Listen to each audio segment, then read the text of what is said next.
Good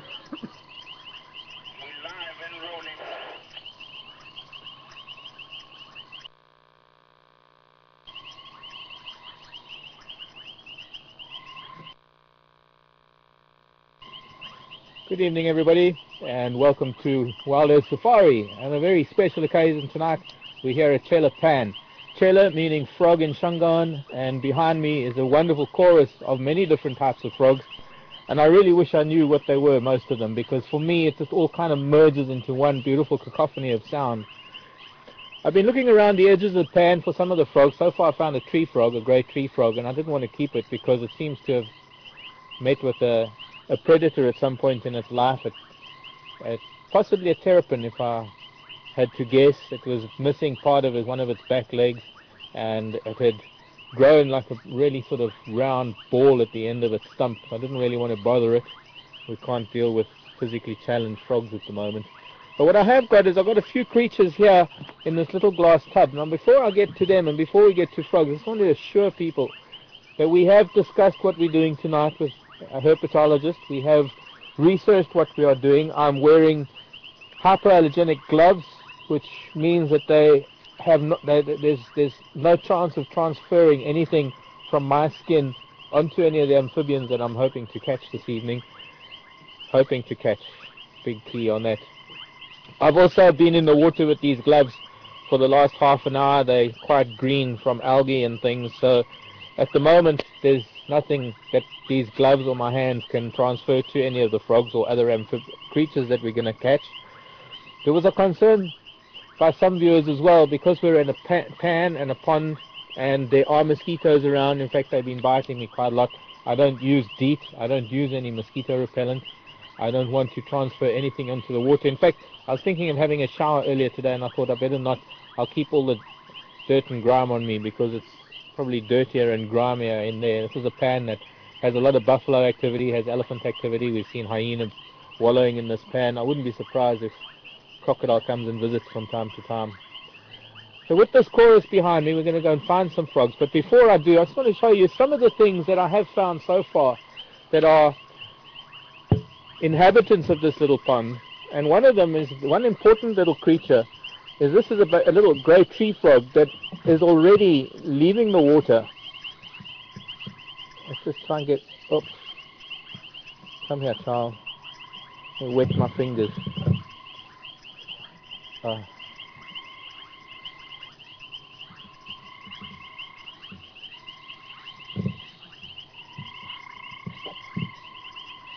Well, I'm going to try and get it out. But this is a grey tree frog that is at the moment leaving the water on account of it growing its legs. Its legs are already fully formed. I don't know if you can get that, Seb. Peering out of the corner here. Let's just, no, it doesn't want to.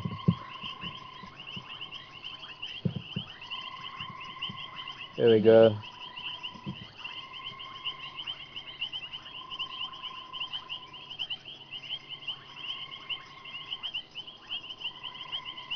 Now before I carry on, I'm actually going to go and release this little child before we carry on with what else is in here. So I'm just going to put it here in the grasses.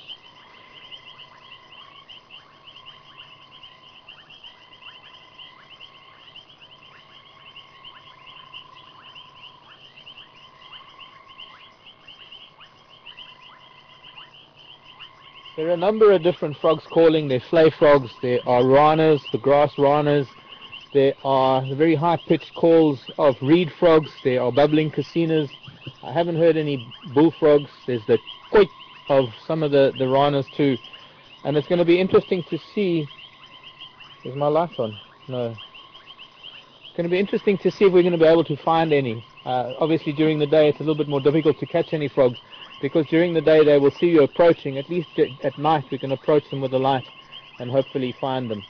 Now the one thing I wanted to mention was you get two different types of tadpoles, and you get free-range swimming tadpoles, and you get some tadpoles, well most of the tadpoles, in fact the majority of frogs, their tadpoles sit either on the bottom or they cling to vegetation in the water, and it's sometimes very, very difficult to identify a frog just by the tadpole.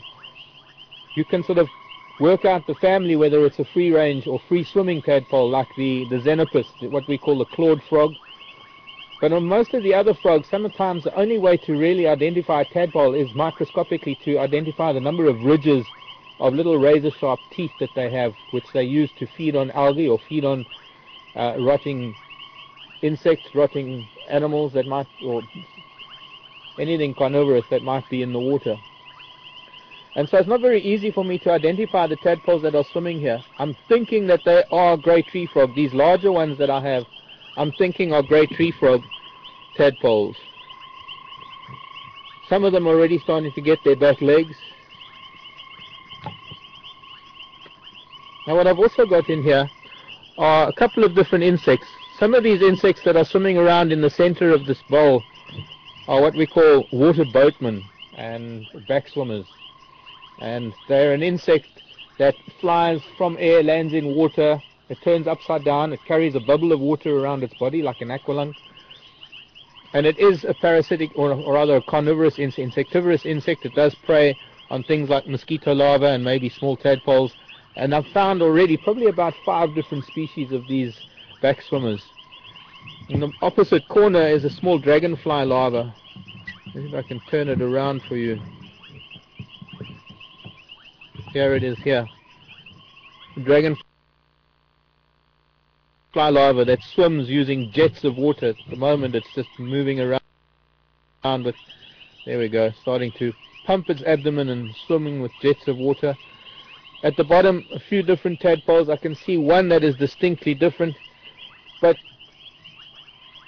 for purposes of this evening, I'm not going to be able to take them out individually and get very close to them. I mean, they need a microscope. They need something, or like a loop, something that has about a 30 times magnification to be able to get closer on them, to be able to see the eye, to be able to see the pupil, whether it is a vertical, horizontal, or round pupil.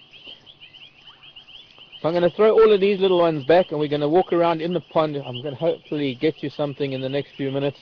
I'll put all of these back, and I'll be back at the vehicle shortly.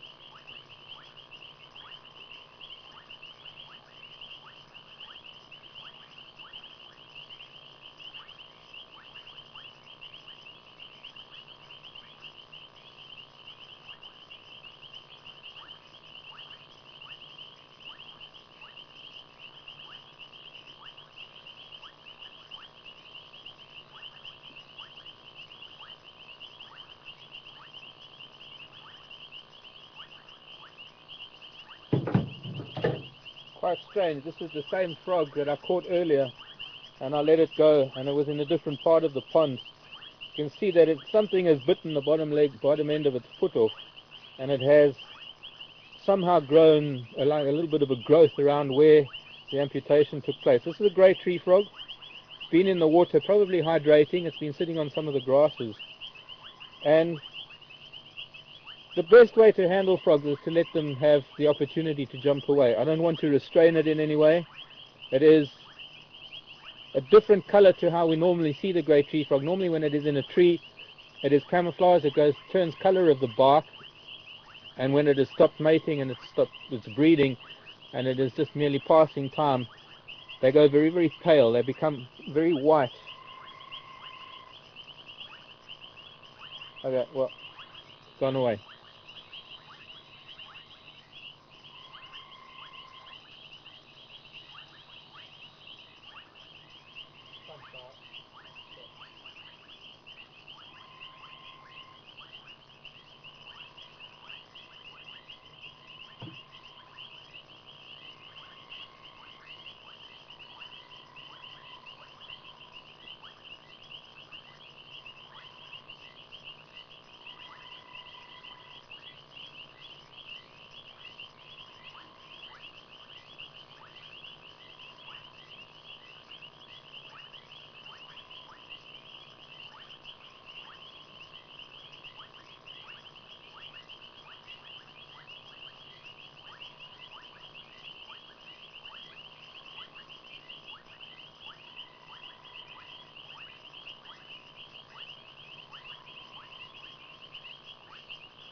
I have to remember there's a garden orb spider there. I don't want to break her web. Now this is a very, very interesting frog. This is responsible for this very, very high-pitched peep that we can hear. And this is, I don't know how we're going to get it. Let's see if I can get it onto the side. There's the underneath. And what we can see, very typical of this frog, and this type of frog, this is known as Hyperoleus, is a painted reed frog.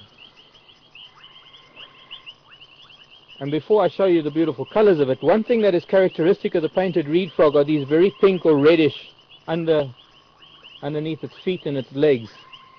And you actually get very many different color forms of the painted reed frog. And, well, to me, one of the most beautiful little frogs. This is an adult, as big as they get. And I'm going to try and show you. I don't want to handle it because it will jump. Can you see inside here, Seb? Take it a little bit more to your right. A bit more, yeah. And lay light on it, please. No, it was fine where you were, Marc. Turn it a little bit more to your right. Yeah, perfect.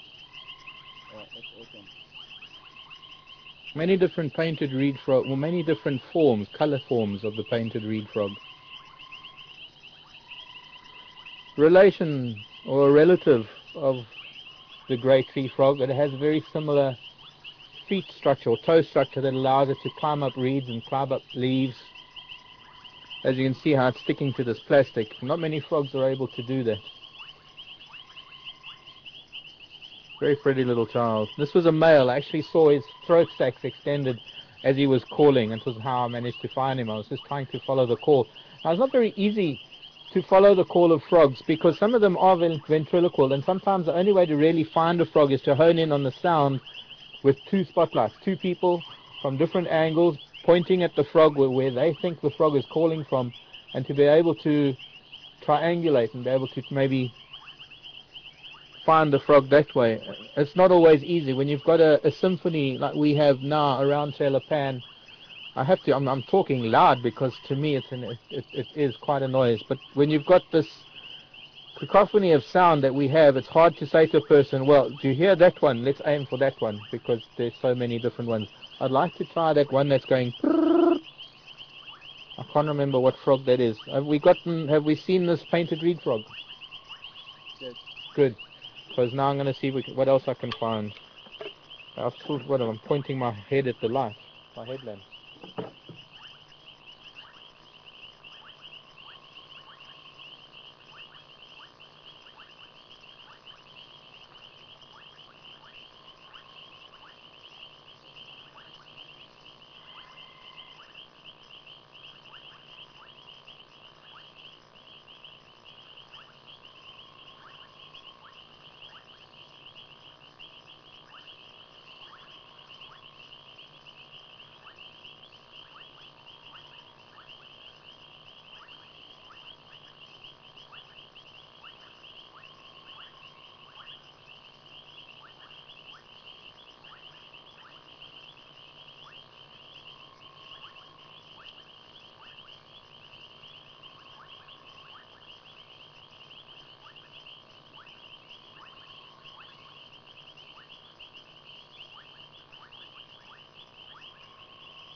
This one's a little bit feisty.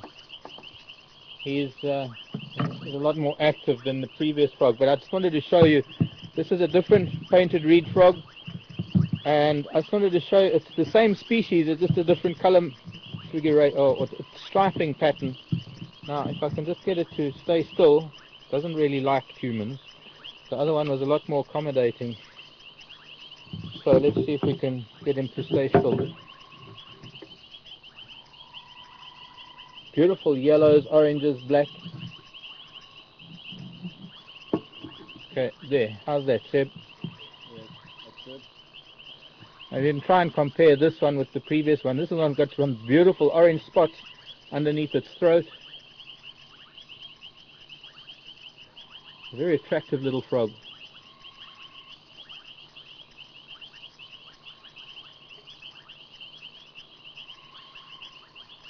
And not all frogs are aquatic.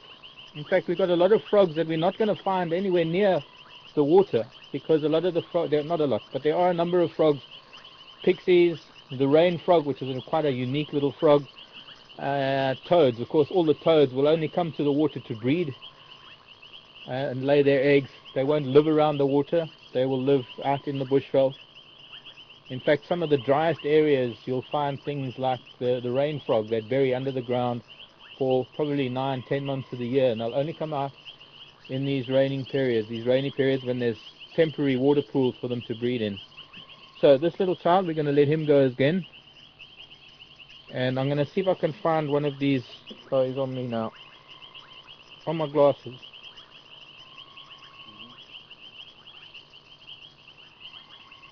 I'm going to move back to the water and hopefully he'll... Oh, no, no good. On the car. There we go.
getting quite deep and very slippery in there. A lot of thorn branches on the ground, so I'm very unsteady on my feet. Very interesting little child, this one. Now this is related to the arum lily frog. I'm not too sure what it is. Who knows? Could even be a new species. This is an adult. Now you've got to remember that when a frog has finished its metamorphosis, it does become an adult. It will grow a little bit more as an adult, especially the likes of tadpoles and or rather toads, and the great tree frog that I showed you earlier as a youngster. It will grow some more. But this is an adult frog, and it is about as big as the tip of my baby finger, my pinky. I don't know if you can see it through the water. Can you? No, you can't. Let me just see. If we look at it from this side, you can see it doesn't have the pink and red of the reed frog. It's much smaller. It's about a quarter of the size of the painted reed frog. What I can maybe try and do is, but very similar to what I know as the arum lily frog. And this little child is, it's just too gorgeous.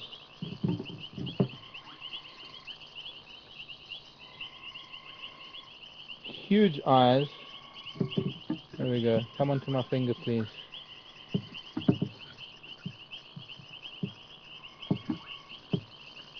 No, see, it doesn't. I don't think they like the latex of these rubber gloves. We've got a couple of hyena around us at the moment, by the way. Alright, there. Maybe it'll stay there. Seb, can you get it? I got it.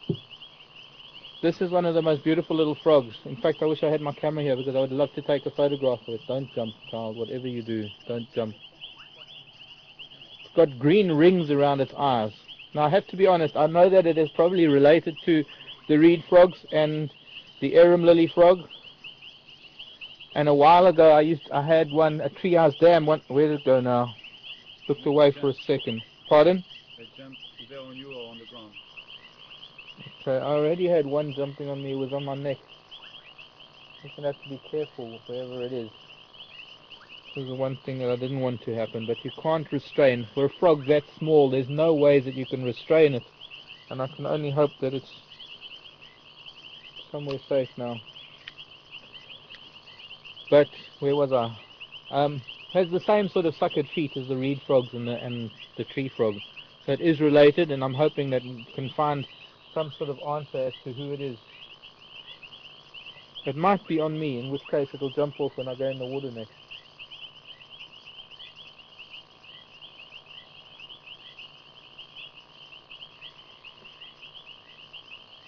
Not seeing any movement in the grasses here, so I'm sure it must be somewhere on my shoulder. Okay, I'm going to go and look for one more. I'm going to see if I can find this one that's purring, and then we'll have to call it a night.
Right, I managed to find it and managed to see it. This is a frog that's calling from the edge of the water, and that's why when I first went looking it was underneath some trees.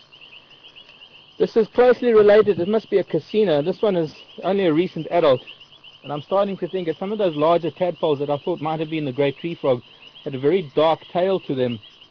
I'm thinking that perhaps they might have been the young of this. Now this is what we would call the rubber frog or the running frog. This is a frog that doesn't, come child, this is a frog that doesn't hop. It has legs of equal size. It is a really beautiful frog. It doesn't have very large jumping legs. It's got these beautiful pink lines on it.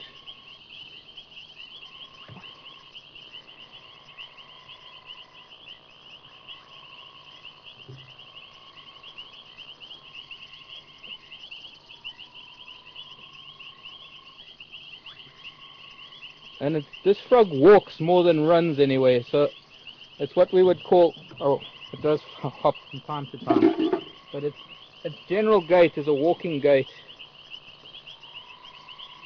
But very appropriately named a running frog or the rubber frog because it is very rubbery in appearance. And I think this is the culprit who's doing the very high-pitched purring sound.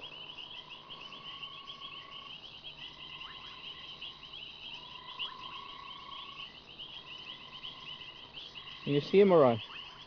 Yes.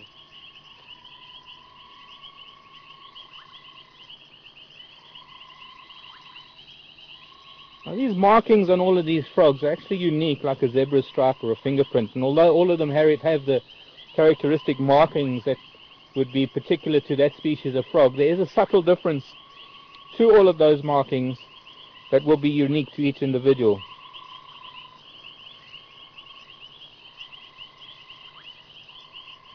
Beautiful little frog, probably the loveliest frog that we've caught this evening. And I'm going to put him back.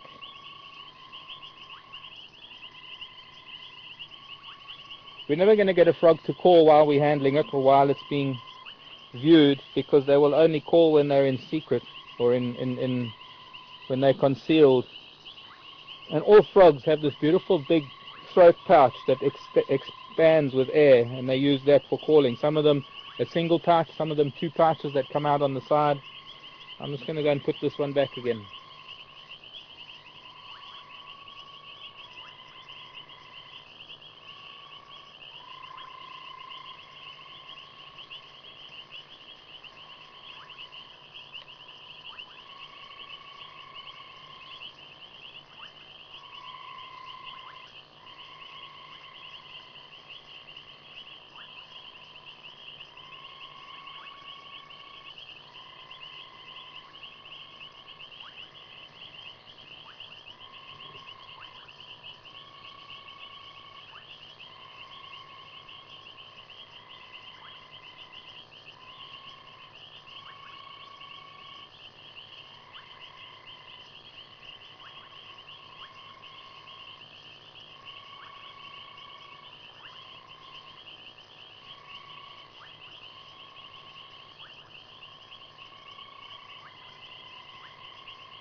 Well, the one frog that I would imagine that we could have caught and we could have found in great numbers was one of the grass frogs. The genus of that is Rana, very similar to the Italian name for a frog, which is Rana.